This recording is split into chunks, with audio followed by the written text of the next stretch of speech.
Have you ever pondered upon the question, what makes a democracy different from an authoritarian regime? If so, you're not alone. This question has been the subject of countless debates and discussions, sparking intrigue and curiosity across the globe.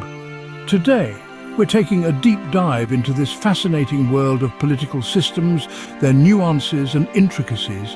Understanding the mechanisms of governance is not just a matter of academic interest. It's a crucial aspect of our day-to-day lives, shaping the way societies function, influencing our rights, freedoms, and even our perspectives. In this exploration, we'll be focusing on two predominant forms of governance: democracy, the government of the people, and authoritarianism, where power resides in the hands of a few.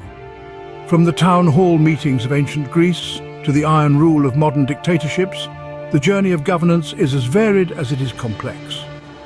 Embarking on this journey of political exploration, we shall delve deeper into the realms of democracy and authoritarianism. Democracy, a term often thrown around in political discussions, but what does it truly entail? Well, picture a system of governance that places you, the citizen, at its heart. This is democracy. But it's not just about casting a vote every few years. It's an intricate system built on strong foundational pillars. The first pillar is the rule of law. In a democratic society, no one is above the law, not even those in power. Everyone from the common citizen to the highest-ranking official is expected to abide by the same set of laws. And these laws, they're not arbitrary.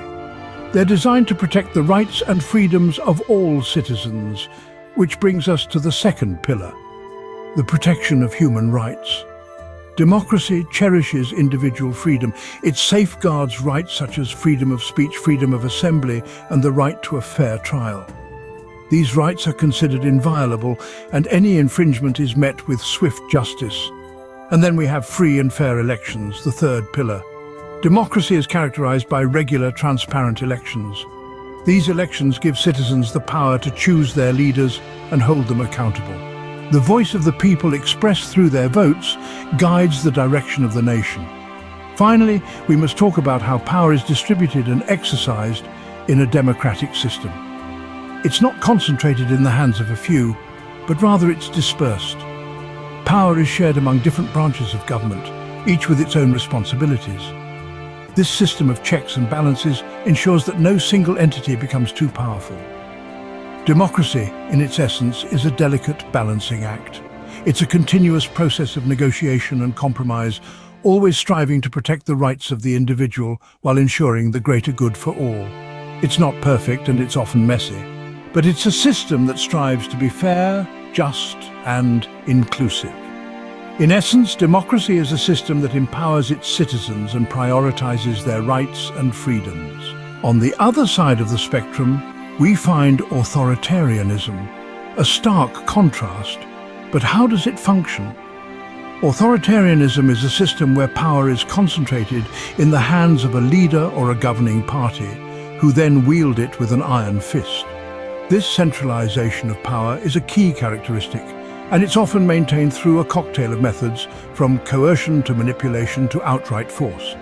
It's a system where the leader or ruling party holds all the strings, and they're not afraid to pull them. You see, in an authoritarian regime, the leader or ruling party has absolute authority. They make the rules, they enforce them, and they're the ones who decide if and when those rules can be broken. There's no room for dialogue or negotiation. The word of the leader is law, and that law is enforced with a vengeance. Now let's talk about freedom of speech. This is a concept that's often taken for granted in democratic societies, but in an authoritarian regime, it's a luxury few can afford. The authorities in these systems often clamp down on freedom of speech, viewing it as a threat to their power. They monitor the media, censor content, and punish those who dare to speak out against them. The air in these societies is heavy with silence, the silence of fear. Political opposition. In an authoritarian setting, that's a dangerous game to play. The suppression of political opposition is a common tactic, often executed with ruthless efficiency. Opposition members are silenced, marginalized, or worse, making it almost impossible for alternative views or voices to gain traction. This creates a political landscape that's as barren as a desert, with only one voice echoing in the emptiness. Authoritarianism is a system that thrives on control. It's a system that leaves no room for dissent and where the individual is often sacrificed for the sake of the collective, or more accurately, for the sake of the leader or ruling party. It's a system that's as rigid as it is ruthless. Authoritarianism, in essence, is a system that centralizes power and suppresses dissent. Now, having understood the individual nature of both systems, how do they stack up against each other? Let's dive into the comparison, shall we? In terms of power distribution, democracy champions the principle of decentralization. Power is divided among different branches of government, promoting checks and balances. Authoritarianism, on the other hand, centralizes power, often in the hands of a single leader or party, thereby limiting checks on authority. When we move to citizens' rights, stark differences become apparent. Democracies prioritize individual freedoms such as speech, assembly, and the press. These rights are protected by law, and citizens have the ability to voice dissent. In an authoritarian regime, these rights may be severely curtailed or non-existent. The state may control information, and opposition voices can be silenced. The role of the opposition also varies greatly. In a democracy, opposition parties play a crucial role in challenging the government, fostering debate, and offering alternatives.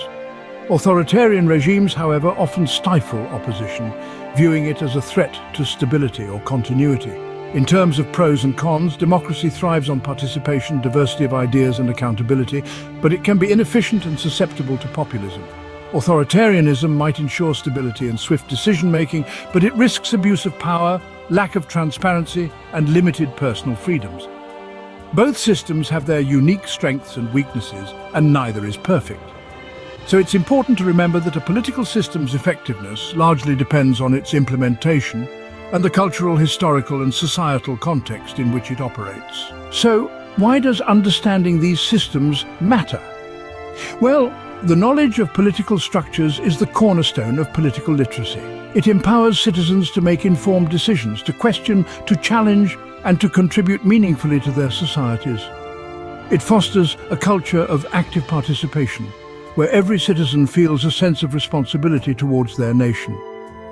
By understanding the nuances of democracy and authoritarianism, we equip ourselves with the tools to foster healthy political environments. As we continue to explore and question, we become more informed citizens, capable of fostering healthy political environments.